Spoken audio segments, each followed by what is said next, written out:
বলছে তোমাদের জন্য আমি রাসূল সহজ করে দিলাম। জোরে বলুন সুবহানাল্লাহ। কি ক্ষমতা থাকলে হাতে রাখো, যদি ক্ষমতা হাতে না থাকে মুখে প্রতিবাদ করো, মুখে যদি না থাকে অন্তর থেকে ঘৃণা করো।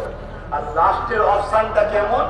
কচু পাতায় পানি দিলে যেমন টলমল করে, এই ঈমানটা হলো টলমল ঈমান। জিসম মুবারককে নিয়ে তাবুতে এসেছে আর প্রত্যেকবার আল্লাহকে বলেছে আল্লাহ আপনার রাহে কুরবান হয়ে গেল, আল্লাহ বা হুসাইনের কুরবানিকে কবুল করে না।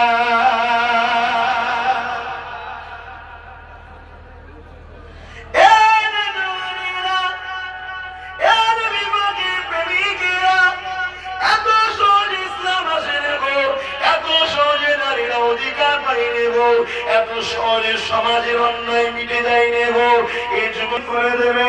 আমার নবী পাক আল্লাহ পাকের হুকুমে ইয়াসরিব মদিনা জমিনে চলে গেলে এই যুবকেরা তরুণীরা আল্লাহ নবী মদিনা জমিনে যাওয়ার পরে চারিদিক থেকে ঘরে ঘরে মানুষ আল্লাহ নবীর কাছে আসতে লেগেছে।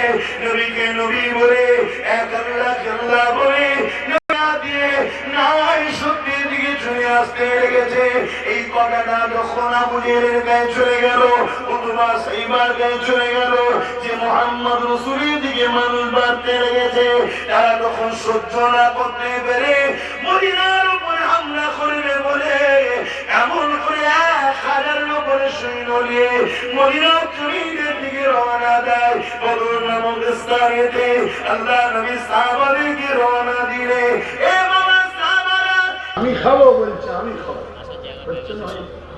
আর ওখানে জান দিতে চাইছে। কত পার্থক্য হয়ে গেছে আমরা। আল্লাহ আমাকে হেদায়েত করো, আমাদেরকে হেদায়েত করো, বলুন আমিন।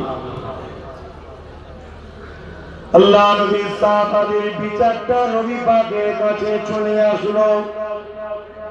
বাপ নবী পাকের সামনে দাঁড়িয়ে গিয়ে বলে, ইয়া রাসূলুল্লাহ হাবিবাল্লাহ, হুজুর আপনি আমাকে ইজাজত দেন, আমি আল্লাহর জন্য নাই সত্য ইনসাফের জন্য আপনার পাশে দাঁড়িয়ে লড়তে চাই।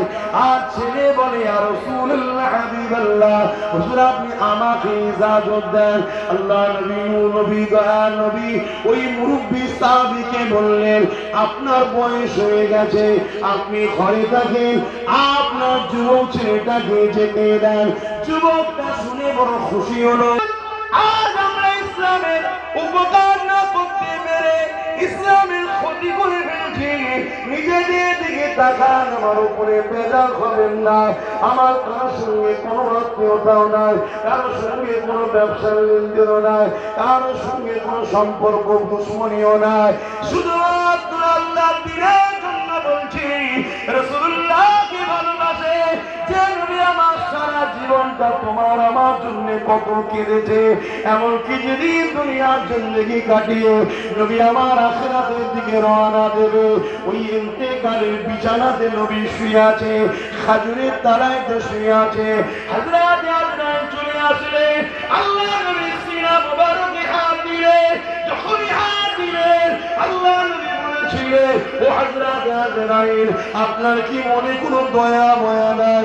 হযরত আজরাইল বলে, ইয়া রাসূলুল্লাহ হাবিবাল্লাহ, আমার বিয়াদবি ক্ষমা করে দেবেন।